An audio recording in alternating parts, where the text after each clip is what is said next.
আমরা হব সেই প্রেম, সেই আদিবাসী। যাব সমতল থেকে পাহাড় অরণ্যে ভাসি, হব তোমার সবুজ বৃক্ষের নরম পাতা। এই সংহারে তবুও পুড়ুক দূরত্বের খাতা।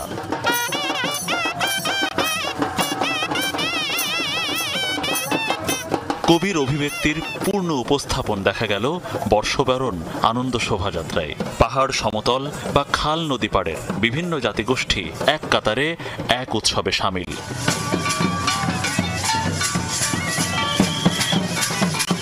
নৃত্য, যুদ্ধাংদেহী চিৎকার, ঢাকের বাদ্য, ম্রোদের প্লুং, মণিপুরীদের মৃদঙ্গ, কি নেই এই যাত্রায়। ঢাকা বিশ্ববিদ্যালয়ের ডাকে সাড়া দিয়ে বাংলার বাঙালির একান্ত আয়োজনে অংশ নিয়েছেন চাকমা, মারমা, মুরং, গারো, সাঁওতাল, মাহাতো, ত্রিপুরা, বং, পাংখোয়া সহ অন্য সব নৃগোষ্ঠীর মানুষ। আজকের আনন্দ শোভাযাত্রা দেখে আমাদের মৃত্যু হইল, আমাদের দুঃখ নয়। যে আত্মাতে আনন্দ পাইছে ওইটা বলার বাহুল্য। আমরা তো কোনোদিনও দেখি নেই, আজ প্রথম দেখেছি। হ্যাঁ, তখন আমরা খুব আনন্দিত লাগছে। পাংখো সম্প্রদায় থেকে, রাঙামাটি থেকে এসেছে। আমরা গারো সম্প্রদায়। শুভ পহেলা বৈশাখ। এইটা আমাদের প্রথম, খুব ভালো লাগছে এখানে এসে।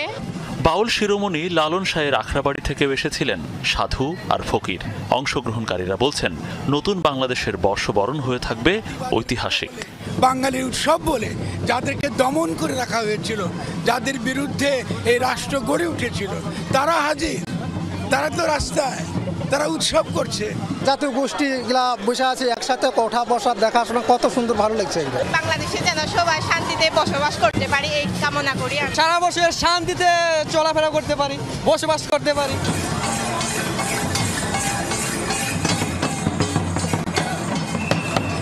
পৃথক জাতির ভিন্ন সংস্কৃতির সাথে তাদের কণ্ঠে ছিল অধিকার প্রতিষ্ঠার দাবি। রাষ্ট্র শুধু তাদের সাংস্কৃতিক পরিমণ্ডলে না জড়িয়ে সামগ্রিক অধিকার থেকে যেন বঞ্চিত না করে। প্রথমত আমাদের দাবি হচ্ছে আমাদের সাংবিধানিক স্বীকৃতি, তারপরে হচ্ছে আমাদের ভূমি কমিশন গঠন। আমাদের জাতিগোষ্ঠীকে এগিয়ে নিয়ে আসার জন্য হচ্ছে যত প্রতিনিধিত্ব দরকার আমাদের আদিবাসী লোকজনকেই যেন দেওয়া হয়। আমাদের বাংলাদেশ যেহেতু সমস্যা আছে, এখন বোঝা যাচ্ছে কি ভালো হবে, আগামী দিনে যেন ভালো হয়। আনন্দ শোভাযাত্রার সামনের বিশেষ অংশে রাখা হয় জাতিগোষ্ঠীর প্রতিনিধিদের। তাদের সাথে অংশ নেন বান্দরবান থেকে আসা পাহাড়ি গিটার শিল্পীরাও। এর সাথে এবার প্রথম দেখা যায় নারী ফুটবলার, ছিলেন ব্যান্ড শিল্পীরাও, যাদের মুখে ছিল বাংলা গান, বাংলাদেশের গান এবং ফিলিস্তিনের গণহত্যা বন্ধের আহ্বান।